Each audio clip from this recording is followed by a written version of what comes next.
La fabrication des arcs-en-ciel d'Equestria fait depuis longtemps l'objet de nombreuses rumeurs.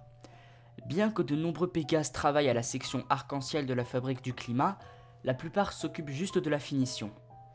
Ce que l'on sait, c'est que de grandes quantités de spectrum, les couleurs pures de l'arc-en-ciel, coulent à travers de grandes grilles vers d'immenses cuves. Les ouvriers n'ont ensuite qu'à mélanger avec soin et parcimonie la précieuse substance dans les bassins d'arc-en-ciel coagulés qui traversent l'usine et entourent la ville. Finalement, cette mixture est pompée vers l'étage inférieur où d'autres employés l'atomisent et la stockent en attendant que les Pégases de l'équipe météo ne la déploient dans le ciel. Toujours est-il que personne ne sait comment est fabriqué le spectrum. On ne voit jamais de matière première être livrée, ce qui ne laisse aucun indice sur la composition des arcs-en-ciel. Les visiteurs sont toujours confrontés à un mur extrêmement épais, doté de portes massives, empêchant quiconque d'accéder à l'étage supérieur.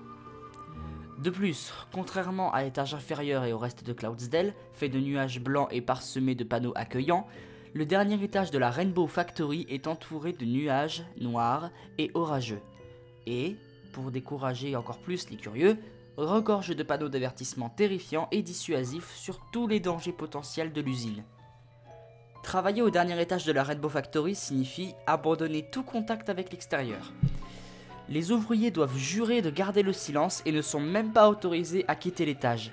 Ils vivent à l'intérieur de l'usine elle-même. Les rares réussissant à quitter l'usine en un seul morceau sont généralement bien trop dérangés et traumatisés pour pouvoir en parler.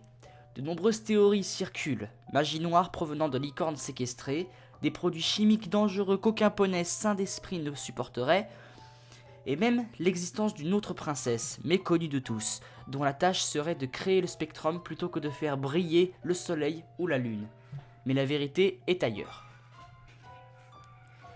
« Dépêche-toi, Orion, on va être en retard à l'examen final !» cria Scoutalou à son amie.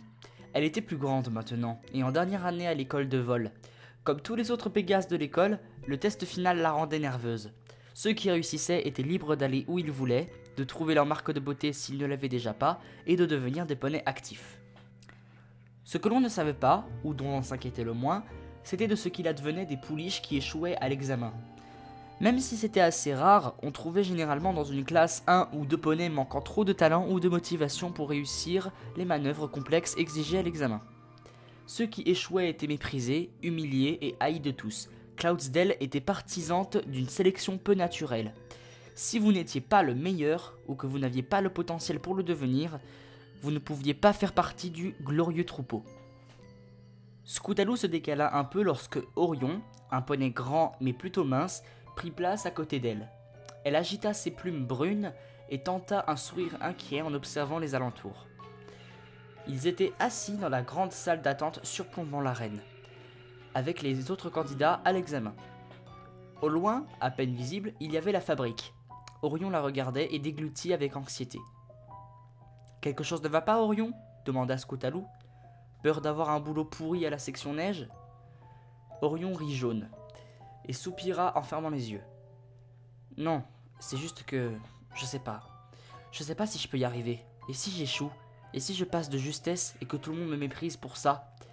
Je ne sais pas si je supporterai d'être déporté. Où est-ce qu'on t'envoie d'ailleurs ?» « Tu te poses trop de questions, espèce d'idiot, » le rassura Scoutalou avec un coup de sabot amical. « Et de toute façon, personne n'échouera. Tout va bien se passer. En tout cas, je sais que moi je vais réussir, » ajouta-t-elle en riant. « Grâce au conseil de Rainbow Dash, j'en suis certaine. » C'est ça, merci de me rassurer. C'est à peu près aussi encourageant que ce climat de haine psychotique que tout le monde ici semble tant aimer. Arrête de paniquer, trouillard. La seule ici qui risque d'échouer, c'est cette pouliche jaune avec la crinière verte. Celle qui était malade pendant 1 mois de cours, tu sais? Ah, ouais. Celle avec ses problèmes d'aile et de sabots. Elle a l'air plutôt sûre d'elle, cela dit. Qui vivra verra, rétorqua Scoutalou en se tournant vers l'usine, parcouru par un frisson de fierté. J'espère que je pourrai avoir une bonne place dans l'équipe météo. T'imagines? Tout le monde à Ponyville et Philadelphia me regarderait en criant « C'est Scoutalou, elle vole tellement bien, elle doit venir de Cloudsdale, c'est sûr !» L'excitation la fit sourire et elle oublia le stress. Ça serait pas mal, je l'admets. Penses-tu? Venir de Cloudsdale suffit déjà pour impressionner. Exactement, gloire au troupeau, gloire au troupeau. Poussez-vous tout le monde, cria un Pégase massif en entrant dans la salle. Vous allez passer par ordre alphabétique. Les juges sont sur le côté est du terrain, alors ne volez pas trop à l'ouest. S'ils vous perdent de vue, vous êtes recalés sur le champ. Respirez un grand coup et étirez vos ailes une dernière fois. L'examen comprend 3 parties. Nettoyage du ciel, agilité et récupération. Nettoyez les nuages, volez à travers les cerceaux puis montez jusqu'au repère d'altitude. Ensuite, vous fermez vos ailes pendant au moins 3 secondes. Si vous les ouvrez trop tôt, vous êtes recalé. Mais n'oubliez pas que vous ne serez pas spécialement récompensé si vous les gardez fermés plus longtemps. Enfin, redressez votre trajectoire avant de vous écraser sur le plancher nuageux. C'est compris? Des questions? L'instructeur fit une pause, observant les poneys dans la pièce. Tous le fixant des yeux, et aucun n'avait l'air perdu. Bon, reprit-il. Aurora Dawn, tu passes en première. Nettoyer, voler, tomber, terminer. Go! La Pégase jaune hocha la tête et s'avança jusqu'à la rampe de lancement avec détermination. Elle regarda les juges, attendit le signal de départ, puis s'envola puissamment, faisant osciller la rampe sous la pression. Tout le monde observa Aurora atteindre l'altitude de départ et effectuer une attaque directe et réfléchie sur les nuages. Avec un timing parfait et des angles savamment calculés, il ne lui fallut que peu de temps pour dégager complètement le ciel. Scootaloo et Orion, la bouche grande ouverte, admiraient la première à passer, donner tout ce qu'elle avait, passant exactement au centre de chaque cerceau. Finalement, Aurora monte jusqu'à l'altitude adéquate, flotta un instant sur place et ferma ses ailes. Le groupe d'élèves retint sa respiration alors qu'elle chutait vers les nuages, comptant mentalement 1, 2, 3. Ils soupirèrent de soulagement en voyant ses ailes s'ouvrir au bon moment. Soudain, les ailes d'Aurora se retournèrent et les élèves firent une grimace horrifiée en entendant le puissant et terrifiant crack, rapidement suivi d'un déchirant cri de douleur qui semblait ne pas finir. Beaucoup comme Orion cachèrent leurs yeux avec leurs ailes tandis que d'autres, comme Scootaloo, ne purent pas détourner le regard, terrifiés alors que la traînée jaune, verte et rouge tomba sur un nuage avec un thump pathétique. Sans perdre de temps, l'instructeur s'avança à nouveau tandis que les 3 juges signalèrent d'un geste l'échec de la pouliche. Parlant fort comme si de rien ne s'était passé, il appela à nouveau. Daisy Fields, nettoyer, voler, tomber, terminer, go! Scootaloo et Orion regardèrent avec horreur un autre poney avaler sa salive et s'avancer sur la rampe de lancement avant de s'envoler. Ils se tournèrent vers la petite boule de poil tombée sur le nuage et la fixèrent. Lorsque le vent dispersa les fragments éparpillés par la collision, ils la virent, grelottante, essayer de bouger avant de s'effondrer et de pleurer. Faraday Spots, nettoyer, voler, tomber, terminer, go! Aurora luttait toujours pour marcher, gémissant à chaque pas. Ses pattes n'étaient pas cassées, et elle pouvait les utiliser, mais il était évident que la souffrance que lui causaient ses ailes et la certitude d'avoir raté sa vie la dévastaient. Scootaloo sentit qu'Orion tremblait et vit des larmes couler sur son visage, alors que s'y dessinait une grimace mélange de peur et de dégoût. Holiday Shine, nettoyer, voler, tomber, terminer, go! Y a personne pour l'aider, lâcha Orion à travers ses dents. Scootaloo se sentait terriblement mal pour le Pégase jaune, mais ne pouvait se résoudre à lui porter assistance. Elle serait recalée et déportée loin de Cloudsdale et de tout ce qu'elle connaissait à Equestria, là où elle et les autres échecs ne pourraient entacher la réputation de la Cité des Nuages. Tout ça était bien dommage, mais Scootaloo ne pouvait pas abandonner. Elle ne pouvait pas non plus laisser tomber ses amis et certainement pas trahir Rainbow Dash. Pas après toute l'aide que cette dernière lui avait apportée durant toute sa vie. Scootaloo sécha les larmes qui perlaient à ses yeux et se força à regarder les élèves qui passaient l'épreuve. L'un après l'autre, ils réussirent et volèrent jusqu'au porte à l'est en dessous du bureau des juges. C'était tout ce sur quoi Scootaloo concentrait son attention. Passer l'épreuve, voler jusqu'au portail et mener une vie heureuse. Orion Solstice, nettoyer, voler, tomber, terminer, go! Non. Quoi? L'instructeur recula d'un pas, la jambe gauche en l'air. Tu ne peux pas refuser de passer l'épreuve comme ça. Vas-y avant que les juges ne s'énervent. Non. N'essayez même pas de me faire croire que vous vous souciez de moi si vous ne vous souciez pas d'elle, le défia Orion hésitant. Vous dites que vous voulez que je réussisse, mais vous ne vous occupez même pas de cette pouliche qui souffre le martyre. Mais merde, tu vas voler si tu veux pas que je te recale moi-même, menaça l'instructeur.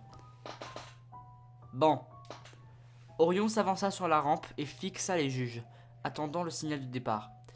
Une fois que celui-ci fut donné, le Pégase s'envola, mais changea de trajectoire bien avant d'avoir atteint l'altitude de départ et atterrit doucement à côté d'Aurora. Celle-ci se retourna et le regarda. Du sang coulait de son front et de ses ailes. Et les larmes avaient envahi son visage. « Qu'est-ce que tu fais? Tu vas être recalé comme moi, ils t'exileront !»« Je préfère encore être exilé d'un endroit où on traite les poneys comme ça plutôt que de profiter d'une vie qui n'est même pas offerte à d'autres. » Aurora lui sourit, le bonheur remplaçant un instant la souffrance. Puis elle céda à nouveau à l'intense douleur qui irradiait de ses ailes. Orion s'assit auprès d'elle, la serrant entre les siennes. Il lança au juge un regard haineux, auquel ils répondirent par l'indifférence et signalèrent simplement qu'il avait échoué avant de regarder à nouveau la rampe en attendant le prochain candidat. Scoutalou, sous le choc, entendit à peine qu'on appelait son nom. Elle se dirigea mollement vers la rampe sans cesser de regarder son ami et le poney pour lequel il s'était sacrifié. Après un court moment, elle secoua la tête, reprit sa concentration et regarda les juges. Des pensées lui vinrent alors qu'elle attendait le signe. « Oh Célestia, que dois-je faire? Je ne peux pas tout laisser tomber, mais je ne reverrai jamais Orion. Enfin, je crois. J'espère qu'il mesure bien les conséquences de son acte. Je suis sûre qu'il pense à la même chose là. » Elle se tourna vers Orion, mais lui ne la regardait pas. Elle s'envola, le cœur brisé. L'instinct reprit le dessus alors qu'une bourrasque de vent familière la rafraîchit et emporta ses pensées négatives. Elle s'arrêta à la bonne altitude et repartit, sentant et voyant chaque nuage, établissant un plan de vol. En une douzaine de secondes, elle avait nettoyé le ciel. Après un rapide looping, elle se lança vers la seconde épreuve.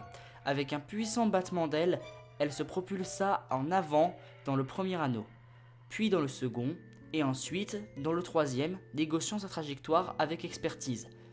Elle repartit vers le bas après l'avant-dernier anneau, proche de la limite inférieure du terrain.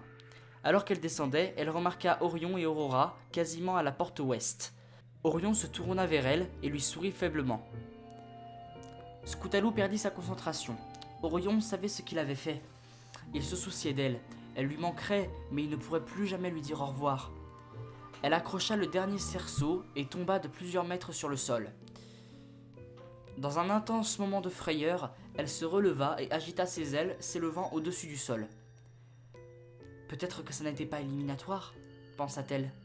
Je peux encore voler après tout. » Ça comptait pas, elle avait été distraite. Elle se tourna vers les juges, leurs sabots pointaient en bas.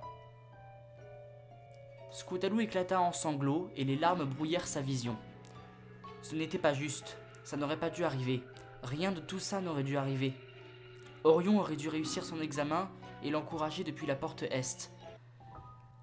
Elle n'aurait déjà pas dû le regarder, mais plutôt se concentrer sur son vol. Malheureusement, ses excuses, aussi bonnes soient-elles, n'intéressaient personne. Vaincue, elle se dirigea lentement vers Orion et s'assit à ses côtés. Elle le regarda de ses yeux violets et il lui rendit le regard en souriant. « Tu as bien volé. » Scoutalou baissa la tête et sanglota. Puis elle se leva, contourna Orion, souleva une aile et aida Aurora à marcher jusqu'à la porte ouest. Un long couloir avec pour seule décoration un panneau vétuste indiquant aux recalés d'avancer se tenait devant eux. Ils attendirent quelques instants pour se rassembler et se préparer à être emmenés. Puis se mirent à avancer la mort dans l'âme.